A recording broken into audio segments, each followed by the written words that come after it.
Ladies and gentlemen, welcome to the National Assembly of the Republic of Srpska at the International Summit Step Forward. The host, the Speaker of the National Assembly of the Republic of Srpska, Igor Radojčić, will welcome you. Ladies and gentlemen, welcome to the National Assembly of the Republic of Srpska. Welcome to the panel of the International Summit Peace and Reconciliation, a Step Forward. It is my pleasure to welcome you here in the building of the National Assembly of the Republic of Srpska, and we are the co-organizer of today's summit and the host of today's panel. May I first welcome the organizers and the initiators of the summit, the European Academy of the Banja Luka Bishopric and Zrinski Institute. Currently, we are hosting 150 participants of the summit from different countries of the region, Europe and the US. My warmest welcome goes to our dear guests who will take part in the first panel. Mr. Božo Ljubić, Deputy Speaker of the House of Representatives of the Parliamentary Assembly of Bosnia and Herzegovina. Mr. Josip Leko, the Speaker of the Parliament of the Republic of Croatia.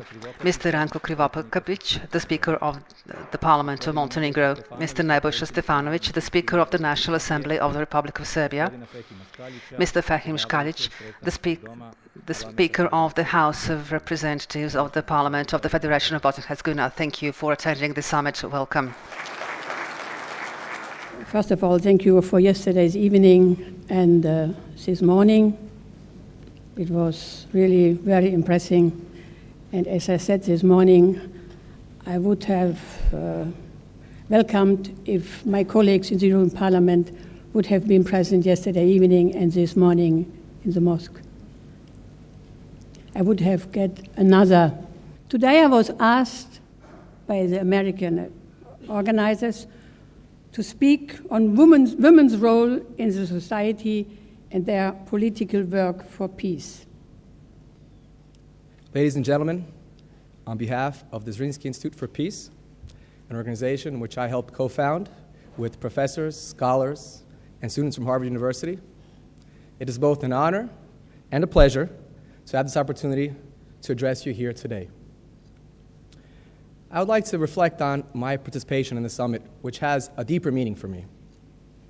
I recall hearing stories about Bosnia and Herzegovina, of Banja Luka, from my grandfather. I have black and white pictures at home. My grandfather was born here. He went to high school in this city. I take pride in that. It is a great thing for me. And that is why this summit is so important to me. This is part of the world that means so much to me. And that is one of the reasons behind establishing this institute. In November of 2012, Bishop Komarica gave a lecture at the John F. Kennedy School of Government at Harvard University. The lecture set a process in motion to add support to continue to move this dialogue forward. That is what this summit is about, moving the dialogue forward. The mere fact that you've taken this step forward is dramatic and should not be understated.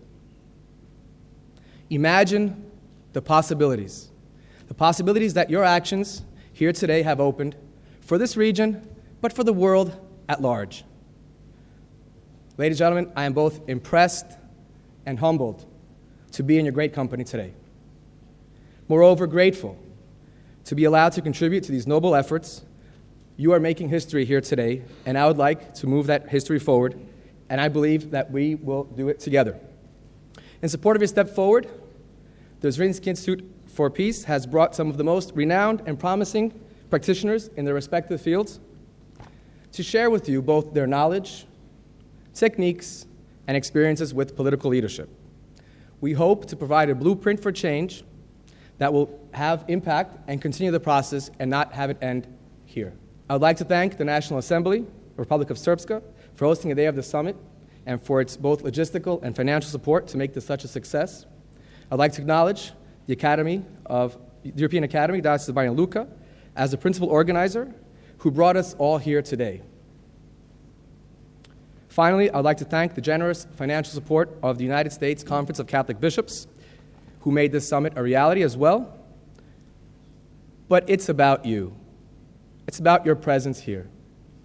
You are making historic events. Welcome to the Summit on Peace and Reconciliation. A step forward. Thank you.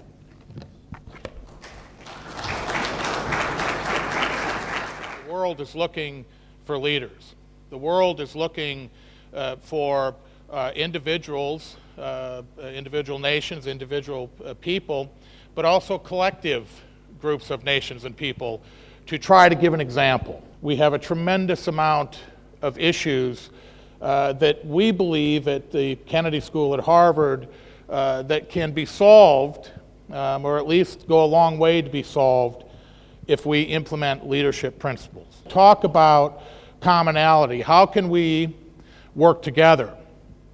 How can we as a people, as a group of nations in this part of the European continent, create a better world for the people we represent? But this part of the world, this part of the European continent, has too much history and too much culture to continue to allow these divisions to pull this part of the world apart. And so what we're going to try to do today is begin a discussion. Begin a discussion that says we're going to concentrate on cooperation and we're going to accentuate unity. First of all, thank you all for being here. Genuinely believe this is a historic moment.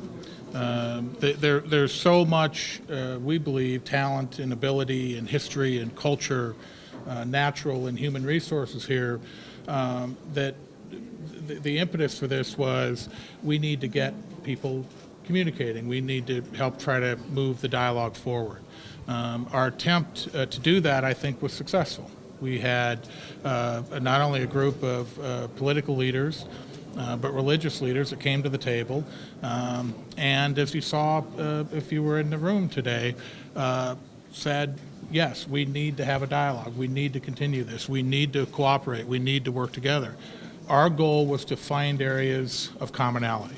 Our goal was to say, let's set aside differences and let's work from things that we have in common. And I don't think that the Zrinski Institute and Drazen and the folks that helped put this together could be happier with the outcome. Now we move forward. We're going to have some workshops this afternoon, and we hope indeed to begin and establish a leadership institute permanently in this part of the European continent. And we hope to get that done. But this was a first step, and we believe a very successful one.